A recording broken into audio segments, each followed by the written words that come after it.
Hola, muchas gracias al Centro Cultural de España, a su director Jesús Oyamburu y a el personal del Centro Cultural de España por ofrecernos la oportunidad de presentar esta quinta edición de Carnaval desde el Centro.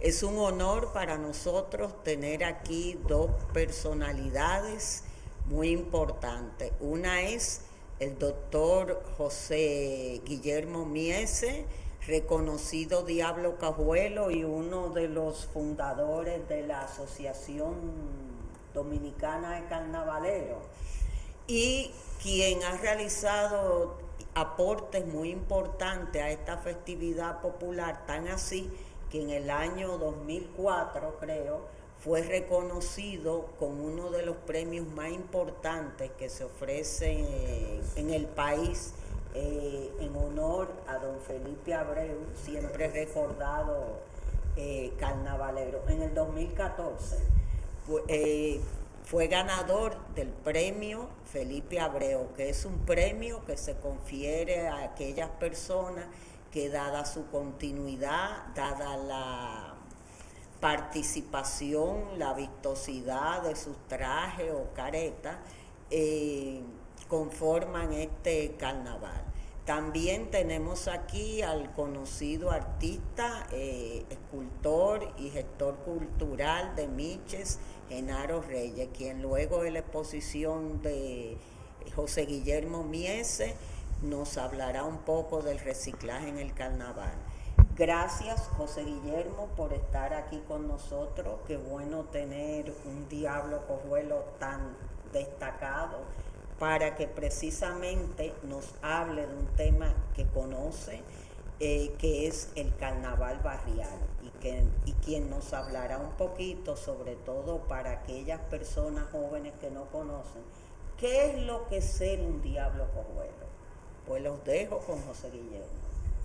Sí, muy buen día al Centro Cultural de España, a Soraya Aracena por invitarme a esta tan importante actividad. En el día de hoy vamos a tocar el tema del Carnaval del Distrito Nacional y una pincelada sobre el Diablo Cojuelo, como me solicitaron. Los colores del carnaval penetran de lleno en la barriada del Distrito Nacional principalmente. Voy a hacer un recuento de cómo se surge la dinámica de los carnavales en los barrios. Anteriormente no existía lo que era un carnaval barrial en específico. Se hacían participaciones haciendo recorridos por todas las calles de todos los barrios, los grupos de carnaval. Había un carnaval en los años 60 que se efectuaba en el Parque Riquillo, un carnaval muy famoso, muy popular, que se centralizaba en el Parque Riquillo, y los carnavaleros daban la vuelta entre la calle Duarte, Ravelo, José Martí y la calle Caracas. Esos nombres son actualmente. De ahí salían, eso era en agosto que se hacía esa actividad. Se le llegó a llamar la fiesta del fuego, porque tiraban unos fuegos artificiales. Había uno en específico que formaba una palma. De ahí surge el carnaval, porque en esos tiempos de Trujillo, que existía el corso florido, los Diablos Cojuelos no podían participar en el carnaval organizado por el jefe, como lo llamaban, y se centralizaban entonces en todos los barrios. Pero ya a partir del 2006, por iniciativa de Ramón Rivas, mía y acompañado con Edimato, se hace el primer carnaval puramente barrial. Lo iniciamos en el sector de Villa María. Ahí se invitábamos comparsas de todo el Distrito Nacional y participábamos ahí. Esa actividad la realizamos por 2 años consecutivos. Luego surgen carnavales. El segundo que continuaron con esos carnavales fue en Villa Consuelo. Villa Consuelo es una población muy dinámica comercialmente. El señor Carlos Manuel Tavares, apodado el Viejevo, del cual hablaron ahorita, tomó la iniciativa de hacer ese carnaval y es prácticamente ahora mismo el carnaval que más se ha mantenido en el sector popular del distrito. También realizamos carnaval en el sector de Villas Agrícolas, organizado por el señor José Miguel de la Rosa, que hace un excelente carnaval en ese sector. Esos carnavales se hacen en el mes de agosto, esos carnavales barriales. También tenemos el carnaval de Villa Francisca, organizado por Marco Kepi. En la actualidad lo realiza la señora Amarili Delgado. En esos carnavales, la importancia de esos carnavales cumplen unos objetivos bien interesantes, ya que mantienen el fervor carnavalero en todos los barrios. Se hace una gran fiesta en cada sector donde se realiza. Se aprovecha el mes de agosto y ahí cada domingo se celebra uno de esos carnavales. Todo el mes. Durante el mes de agosto. ¿Y por qué agosto? Si el carnaval regularmente es en Cuaresma. En el Distrito Nacional hay una tradición de celebrar el carnaval asociándolo con la fecha patria. Y tú sabes que en agosto se celebra la fecha patria de la Restauración. Entonces, similando lo que era el 27 de febrero, también se lleva el carnaval en agosto. Eso es exclusivo aquí en Santo Domingo, en el distrito, y me parece que en San Cristóbal también. Los objetivos que logramos, iba a explicar, era que al llevar esos carnavales a los senos de los barrios, la población infantil, adolescente, se motivan, porque quizás no todo el mundo va a los grandes desfiles. Entonces, ese carnaval se le lleva a la barriada y de ahí surgen muchos jóvenes entusiasmados para participar el siguiente año, ya organizado en la comparsa. O sea, las comparsas utilizan ese método para nutrirse y crecer. También tenemos unos carnavales barriales que son prácticamente nuevos, que están celebrándose en el mes de marzo. Uno se realiza en San Carlos, la barriada de San Carlos, organizado por una agrupación que se llama Fedo Cusán, donde Van Troy, Elio Rafael son los que dirigen ese movimiento, y se hace un carnaval ya en marzo, después que pasa el desfile nacional, que se celebra el primer domingo de marzo. Y también se dio la iniciativa de la comparsa Los Leones, la cual dirijo, por motivo de la celebración de sus 30 años, celebró lo que denominamos Fiesta Popular del Carnaval.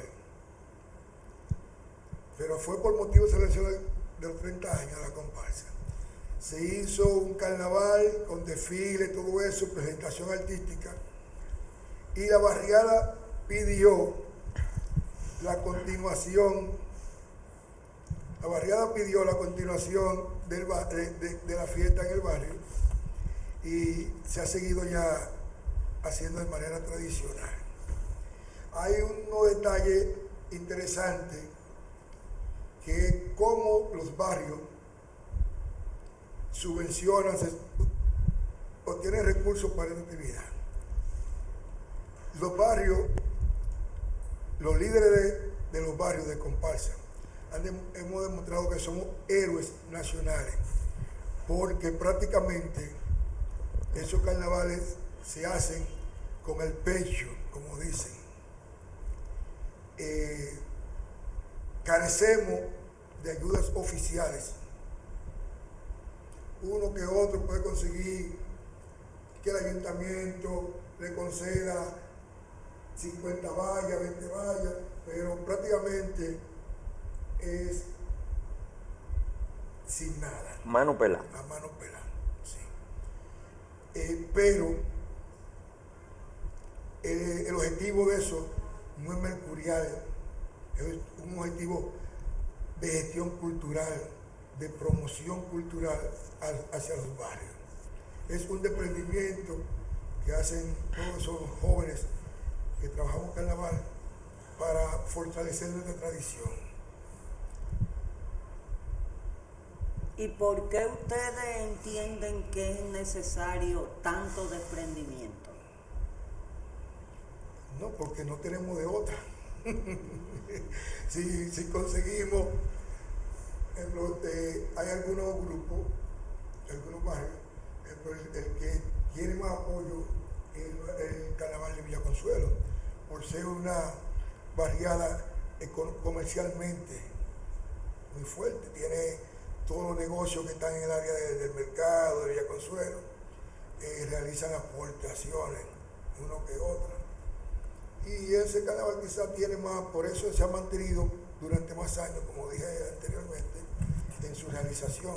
Hablando con Marcos Kepi, y con un diablo cojuelo que murió hace muchos años, muy amigo mío, Andrés Álvarez, Sí. chino, ellos siempre me hablaban de que existían, sobre todo Marquito, varias asociaciones carnavalescas. Yo creo que Marquito era alguien que hacían como unas cenas en Navidad, o sea, hacen algún tipo de actividad para recaudar fondos para ese tipo de carnaval.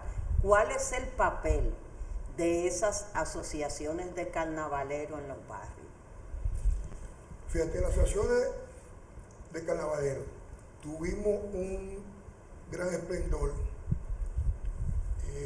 cuando Dagoberto estaba aquí en el puerto, que Dagoberto siempre ha tenido la visión de que las asociaciones se les debe proporcionar recursos para sus actividades. Y en ese tiempo existían 4 asociaciones en el distrito. Y regularmente de los recursos del desfile nacional se le daba a cada asociación 400,000, 500,000 pesos.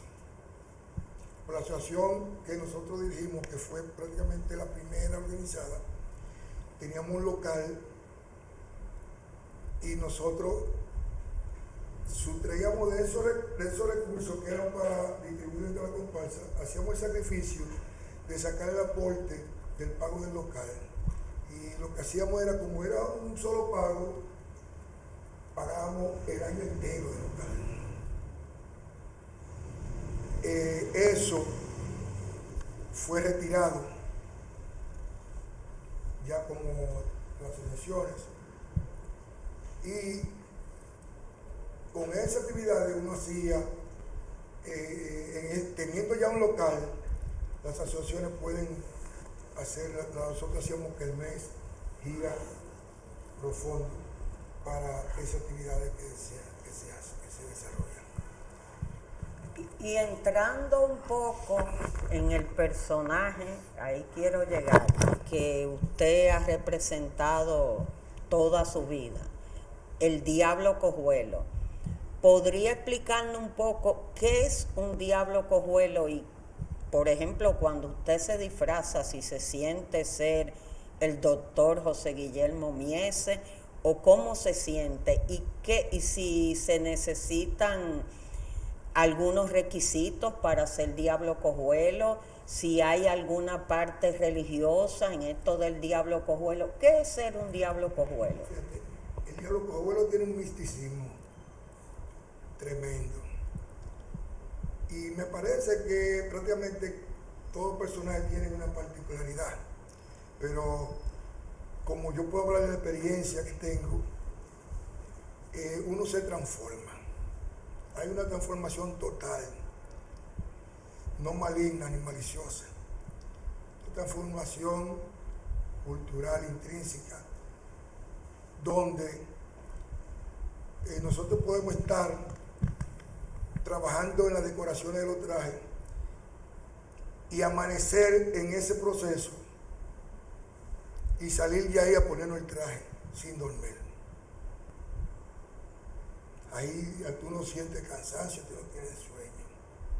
Te voy a hacer una anécdota, que quizás tú conociste al señor César Mejía, César la Diabla. Sí, sí, claro. Sí, César, ya un señor de edad muy avanzada, enfermo diabético. Sí, lo recuerdo.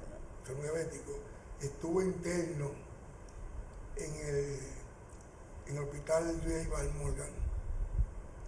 Y cuando vino el carnaval, él pidió su de alta para irse a disfrazar. Pasó similar con Chachón, operado, Sí. Desfiló con el suero y todo en el desfile nacional. Increíble, increíble. Y increíble. tú ves estos señores viejitos ya que caminamos horas y tú no ves que desmayen. El personal te transforma totalmente, te da una fortaleza, te da una fuerza. En el caso familiares también tiene una magia.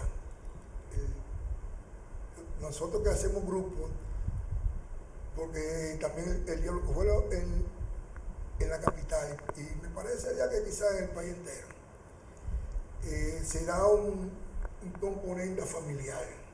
Por ejemplo, fue Chicho y su familia. Ellos se van a elaborar su careta, a decorar su traje. Y desde que nace un niño, ya el año ya tiene el traje puesto. O sea que pasa de familia en familia. Sí, hay un relevo. Y los muchachos de mi casa, donde Chicho, que han crecido, no hay quien no le ponga un disfraz. El hijo mío tuvo un accidente con una botella y se cortó el pie, tuvo que darle 14 puntos. Y a los 4 días caía domingo de carnaval, sin quitarle los puntos. Ese muchacho lloró para ponerse sus zapatos, para salir a disfrazar. Y yo no sé cómo pudo caminar, con 14 puntos en la planta del pie. Eso es para darle un panorama de cómo el canal, el personaje de Dios Pueblo es tan trascendente. Fervor, fervor. Doctor, ¿usted ha escuchado que el que se disfraza está 7 días fuera de la gracia de Dios? ¿Qué hay de cierto en...? Eso Cayó. Eso es la tradición popular.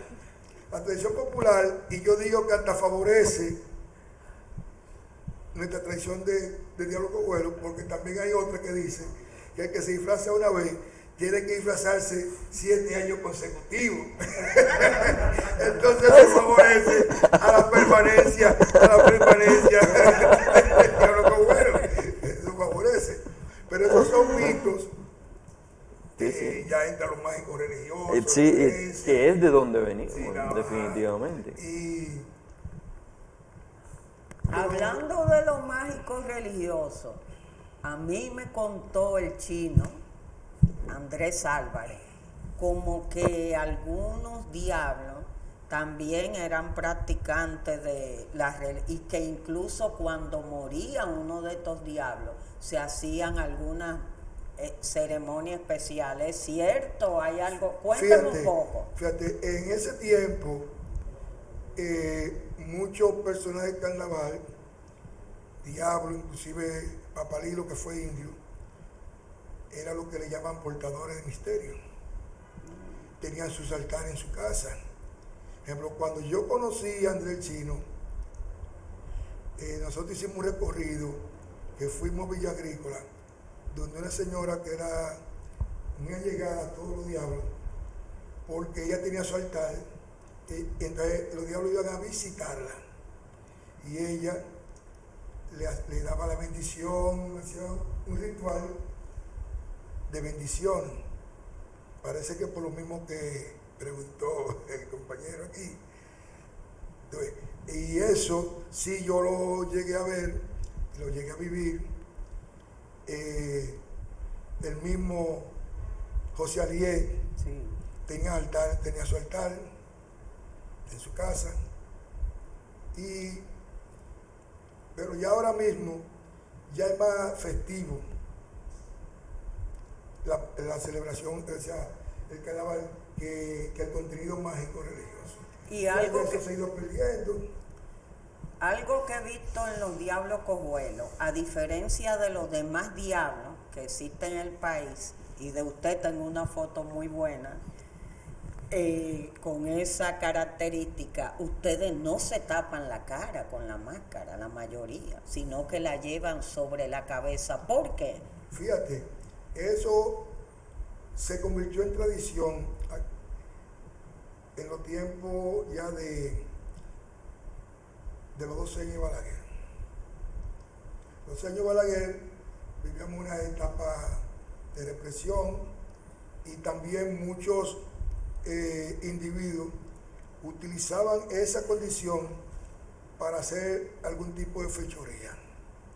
Entonces, se utilizó que en esa época había que ir a los destacamentos para que te dieran un número y tú se lo pusieras al disfraz. Cosa de que, y tenían el registro de ese número. Pues a mí me tocó 262, la policía me tenía anotado con el 262. Si ese 262 cometía alguna fechoría, la policía lo agarraba, o lo veían, ¿qué número tenía? Tal, y salían a buscarte con todos los datos que tenían ellos anotados. Entonces, se puso que detenían o perseguían a los diablos que tuvieran la careta tapada. Por mi casa hubo un incidente en los años 70 y pico, que un diablo mató a un policía. Pero eso era, ¿qué digo? Eso era una persona infiltrada. Exacto. Infiltrada. Disfrazado. Sí, disfrazada, sí, infiltrada. Y en esos tiempos se daba mucha carrera a los diablos cojuelos por el uso de la careta. Entonces, la opción fue ponerse la careta en la cabeza y mantener su careta. Ponérsela ya en un momento específico, pero eso afectó mucho la tradicionalidad del uso de la careta aquí en la capital, que fue retomada con el inicio del carnaval de la ADIU en la México, carnaval del distrito de la México, que empezamos a insistir y a reglamentar la obligatoriedad del uso de careta. Si tú participabas, como había concurso, eso lo que hacía era que te hacía perder puntos. Había una notificación al jurado que el grupo que tuviera menos careta tenía menos puntuación. Entonces, ya ahora mismo es difícil que un grupo de diablos cojuelos de aquí en la capital no utilice su máscara, su careta. Es difícil. Y algo que lo distingue mucho a ustedes son las vejigas. ¿Por qué los vejigazos? Fíjate, los vejigazos también tienen que ser un contenido mágico religioso, puesto que se atribuye a que es una forma de santificar a la persona que tú le das con la vejiga. Entonces, y no sé si te has fijado que los diablos de La Vega, Santiago, utilizan una vejiga. Sí. El diablo de capital se caracteriza por ramilletes de vejiga. Pero las vejigas de ustedes, hasta donde he podido ver, son diferentes también a la del diablo vegano, por ejemplo. Sí, la del diablo vegano. En cuanto a material, sí. ¿De qué le elaboran las vejigas tradicionales de los diablos cojuelos? Es vejiga de la vejiga urinaria de las vacas. Entonces, se lleva un proceso de limpiado, quitándole toda la carne que tenga, todo lo que tenga, y entonces hay un proceso se sopla, lo que depende bien es bien amarrado, que tenga la barriga para que no escape el aire, entonces se pone a secar en el sol. Antes se usaban vejiga, ceniza, para que se secara mejor, y en los tiempos de atrás se pintaba con anilina. ¿Qué es anilina? Anilina es como si tuviera la pastilla de azul que usaban para lavar las mujeres, algo así. Fuerte azul. Era un tinte que se disolvía en agua, entonces tú la rociabas la vejiga con eso y le daba color. Ahora se pintan, lleva un proceso de pintado. Es bueno pintarla con tiempo para que se seque con tiempo, ponerla en el sol y tiene su magia de que con la pintura se floja un poco el aire, pero cuando usted lo pone el sol vuelve y seguirá sola esa vejiga. Y generalmente los diablos me han comentado a mí que ustedes tienen su propia música. Me dicen, no, los diablos tenemos nuestra propia música. Los encerros. ¿De dónde sale esa encerros. música? Fíjate, los diablos tienen una categorización que son los diablos sonoros y los diablos silenciosos. Por ejemplo, el diablo de la Vega es un diablo silencioso. El diablo de Capital es un diablo sonoro, porque tiene un cinturón de campana, le llamamos cencerro, y eso nos da una característica particular. En Asua hay una modalidad de esa campana que usan una sola campana y la usan en la parte de atrás. Nosotros lo usamos en el frente. Ustedes también usan espejitos Sí. detrás. ¿Y por qué esos espejitos? Fíjate. ¿Para adorno solamente? No, sí, como adorno. Pero también se infiere, porque el traje a lo mejor tiene mucho simbolismo. Exacto, me gustaría Tiene para mucho la sim- gente tiene que no mucho está simbolismo. mirando saber cuál es el simbolismo. El asunto de los espejos es haciendo, ¿cómo te diré la palabra? No un símil, no. Eso viene, que se decía que los españoles, los indios cambiamos el oro por espejito. Exacto, es una creencia también popular. Sí, de la, sí. sí. Bueno, ya ahora más se usa por estética el traje. El traje de la capital es muy bien elaborado, muy elaborado. Cualquier traje de la capital tiene 40 yardas de tela encima. ¿Y qué costo tiene aproximadamente un traje de diablo? Un traje de diablo sencillo. El diablo sencillo, superior a los 5,000 pesos. Hasta ahí, y no tiene límite. O sea, hay una industria alrededor también de este personaje del diablo, puesto que hay los que hacen las máscaras, Sí. los que hacen los trajes, los que hacen la vejiga. ¿Podría hablarnos un poquito de eso? Sí, eso tiene una dinámica que prácticamente aquí en la capital no se ha estructurado una organización efectiva de eso, pero le podemos contar que hay un sinnúmero de modistos, llamamos modistos, que prácticamente en cada barrio hay uno.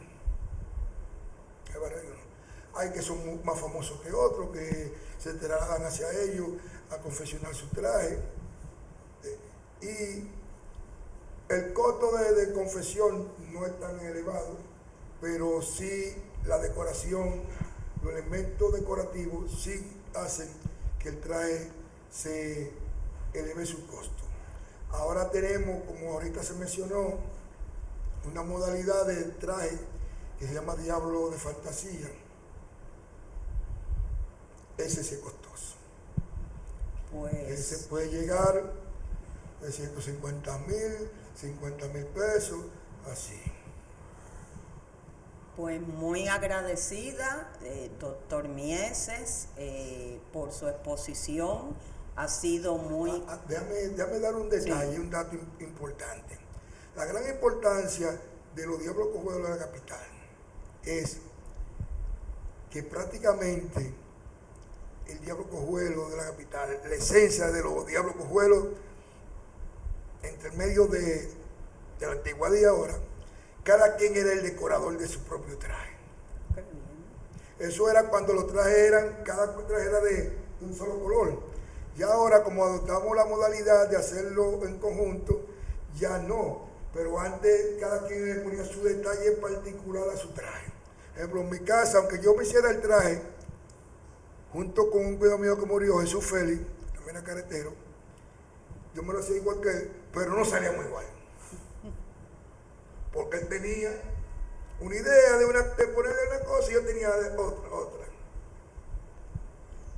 Por eso mi hermana, que fue reina del carnaval también, Diablo Cojuelo, ella no le gusta la modalidad de los trajes iguales. Porque ella le gusta, iba a ser individualista. Le hemos obligado a usarlo ya igual. Pues muchas gracias de nuevo, José Guillermo. Ojalá poder seguir en un futuro exponiendo sobre estos temas. Ojalá en alguna de las ediciones poder traer un grupo de diablos, el de los leones, y muy buena exposición. Gracias.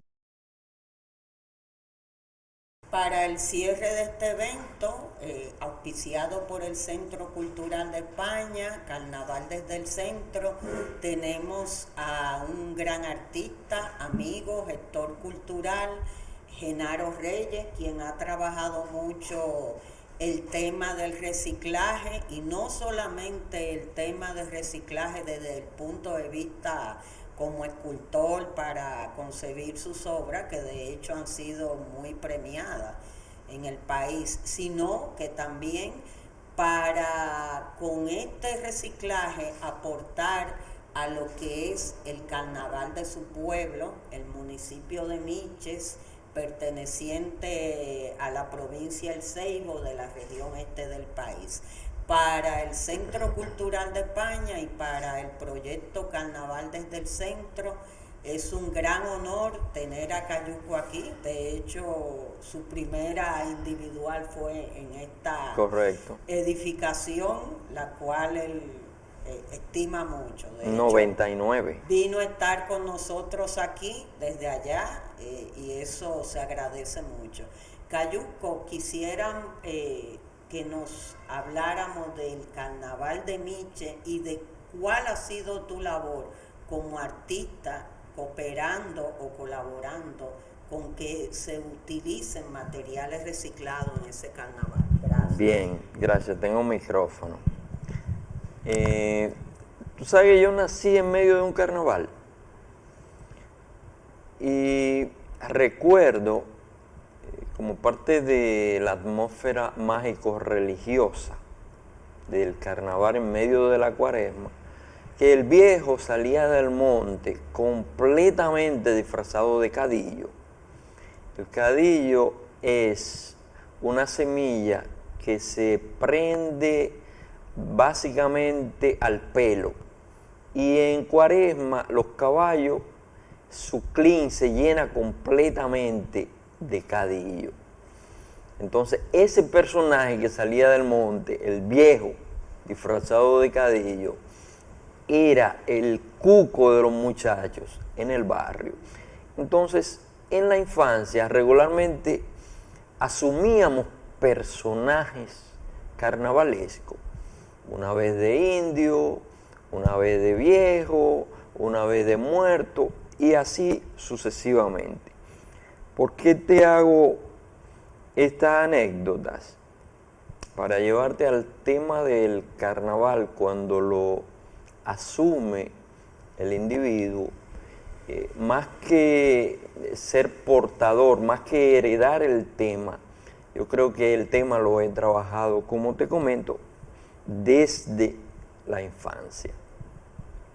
En el carnaval de Miches, digamos que he jugado diversos papeles.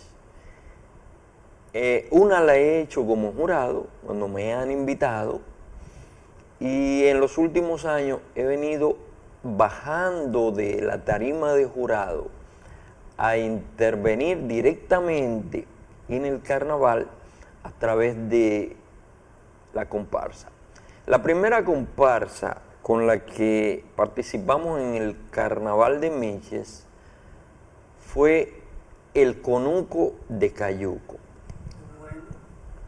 Un conuco reflejado básicamente por un cacaotal instalado encima de un camión.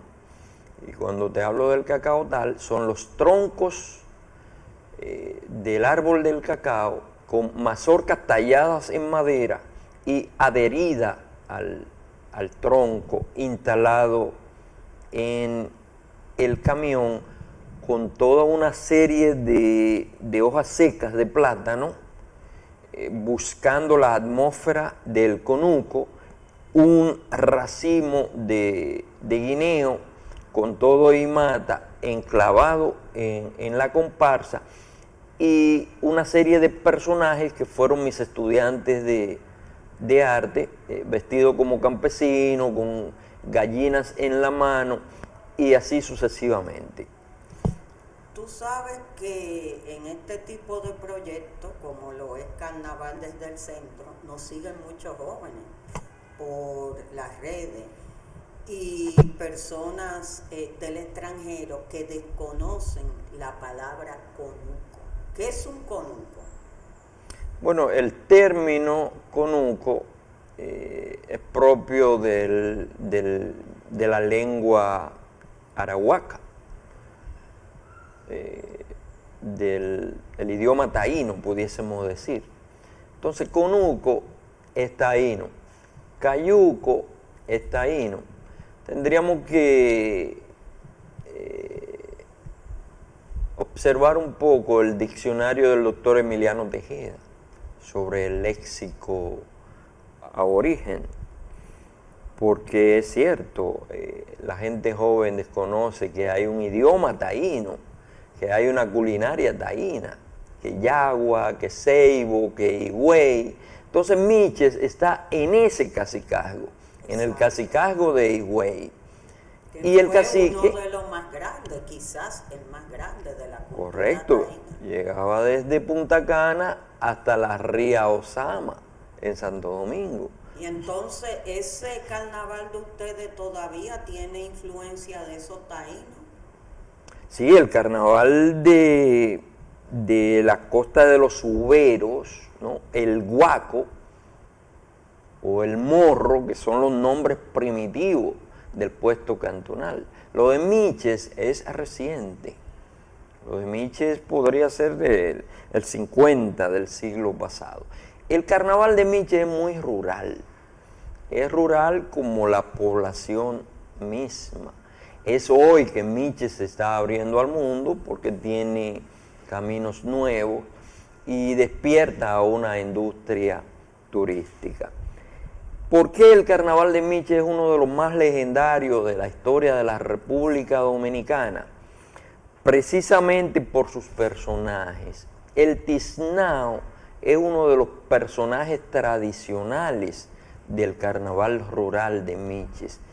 El tiznao no es más que una mofa, pudiésemos decir, al negro, porque el carnaval, dentro de los aspectos raciales, tiene mucha vitalidad.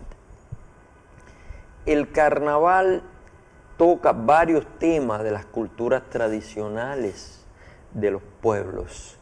Por eso el carnaval es una oportunidad para mí como artista visual de retomar, de replantear mi obra. He querido traer esta máscara para compartir unos aspectos, digamos, del reciclaje. Mi obra, a través de esta máscara, se construye con materiales recuperados. El material que vertebra la obra es la madera.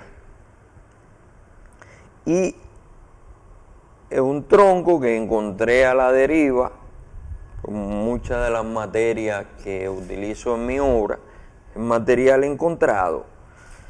Entonces la máscara surge de un tronco que me habló por su forma de máscara, y lo que he ido agregando a esa máscara encontrada otros elementos. El pelo, por ejemplo, es cable de aluminio. Al cable le quito la piel, le quito la goma y lo desenlío. Y ahí voy entonces creando el pelo de la máscara con el cable. La dentadura son molares de cuadrúpedo, puede ser de burro, de vaca, de caballo, o sea, dientes que encuentro en el campo, en la playa, y así sucesivamente. Los cuernos son de chivo. En un viaje que hice al Cibao, a la orilla de la carretera, venden chivo, y me detuve y el carnicero tenía los cuernos de chivo encima de la carnicería en el zinc, y me he traído varias docenas, y son elementos que voy integrando a mi obra. Particularmente esta máscara la estoy trabajando con los estudiantes del Bachillerato en Arte del Centro Padre Daniel, donde ejerzo como docente. Y entonces, ya que tú eres, podríamos decir, uno de los maestros del reciclaje en cuanto al arte aquí, ¿cómo todos estos objetos reciclados son aceptados por los estudiantes cuando ellos están recibiendo, y ustedes más que nadie, por la cercanía a Puerto Rico y todos los viajes que se sucedieron, ustedes se criaron mirando los canales de televisión de Puerto Rico, en lo que se veía ostentosidad comparado aquí? ¿Cómo aceptan ese reciclaje esos jóvenes? ¿Cómo ven eso? O sea, ¿lo ven algo artístico? ¿Lo ven algo como que le acomoda a ellos, que va con su época? ¿O tú piensas que ven eso? No, preferimos otro tipo. ¿Cómo lo ven? Es un asunto de práctica educativa, es un asunto de cotidianidad, y el éxito de mi obra en la ruralidad es precisamente haber logrado poner la idea creativa en la cabeza del aprendiz. Entonces, en la medida en que vamos trabajando con el reciclaje, que dicho sea de paso, es la materia prima más accesible, más económica, y es precisamente la materia del conflicto. Es el problema contemporáneo, es donde hemos llegado hoy por hoy. Entonces estamos viviendo en un país lleno de basura porque la gente no está educada para trabajar con la basura. Entonces, en la medida en que transformamos la basura, que es un problema para la gente común y corriente, en la medida que transformamos esa basura en obra de arte, en esa medida impactamos positivamente. Entonces, no sabemos qué vamos a hacer con el plástico.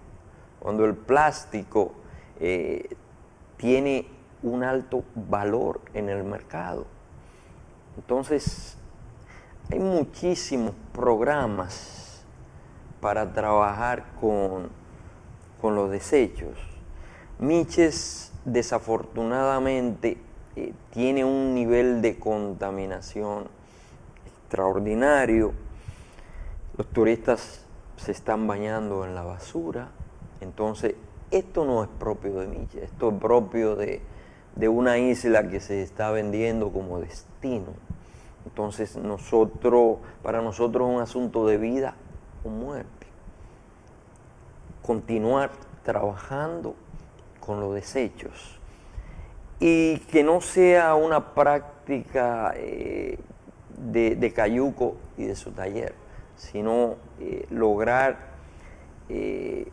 hacer del problema un problema común para todos, para accesar a soluciones comunes y colectivas.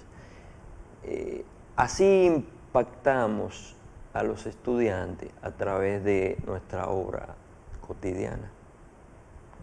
O sea, ¿tú crees que ha tenido algo, o sea, que tú has creado conciencia en algunos sobre eso? Que ya hay jóvenes que dicen, bueno, vamos a recoger los cables eléctricos que hay tirados por ahí, vamos a ver qué hacemos similar a lo que hace Cayuco. ¿Tú piensas eso? Permíteme ser modesto, porque yo también aprendo. Entonces, el carnaval es un laboratorio de aprendizaje, porque el carnaval lo hace el pueblo.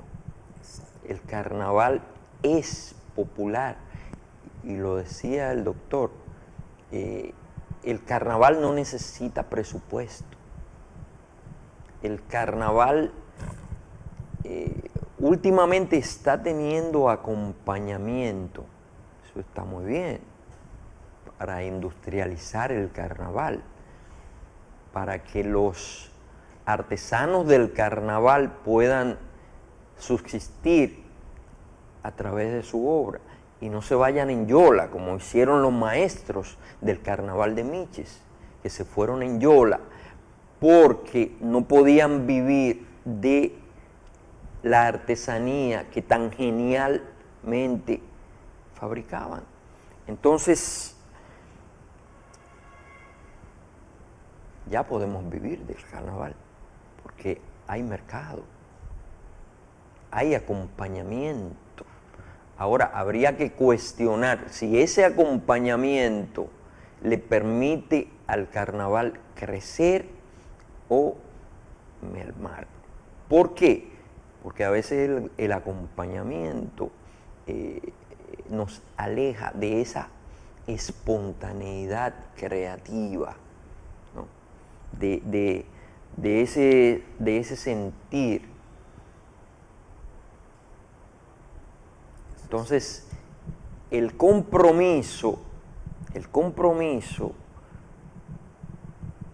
en la manifestación del carnaval es lo que le permite al carnavalero transmitir el conocimiento para que no desaparezca el color que cada febrero se manifiesta en el pueblo dominicano. Muchas gracias por tu exposición, bastante clarificadora. De hecho, mientras te escuchaba hablar pensé que es raro que, o por lo menos no lo sé, si en el país hay de verdad instituciones que trabajen el reciclaje a fondo, que entiendan lo importante que es reciclar y sobre todo algo que expusiste. Yo que llevo varios años involucrada de una manera u otra en el carnaval, veo que cada año el problema es el mismo. O sea, los trajes de la comparsa que cuestan muchísimo dinero, que el Estado no tiene el dinero, que los carnavaleros no tienen, y al final esta sugerencia, este material que te lo cede la naturaleza, que te lo cede el mismo pueblo que tira todo, yo he visto el río La Yeguada, se llama. Correcto. Lleno de basura, de hecho que tú mismo me has dicho, mira cuánta basura. Y entiendo que con este reciclaje se aportaría mucho, no solamente a lo que es el carnaval de Miche, sino a lo que es el carnaval a nivel nacional y en especial al medio ambiente que tanto lo necesita. De hecho, estamos mirando toda la tragedia que causa la contaminación ambiental, de la cual tú has sido uno de sus saneadores, si así se podría decir, en la medida que ha podido. Teníamos también otro artista que reciclaba, muy querido por mí y por ti, Tony Capellán, que se ocupó de esto. Pero qué bueno que sigue haciendo esto. Qué bueno que todavía que el carnaval de Miche se ha enriquecido con tu aportación a lo que es el reciclaje, y qué bueno ha sido tenerte en este carnaval desde el centro. Gracias de nuevo y hasta pronto.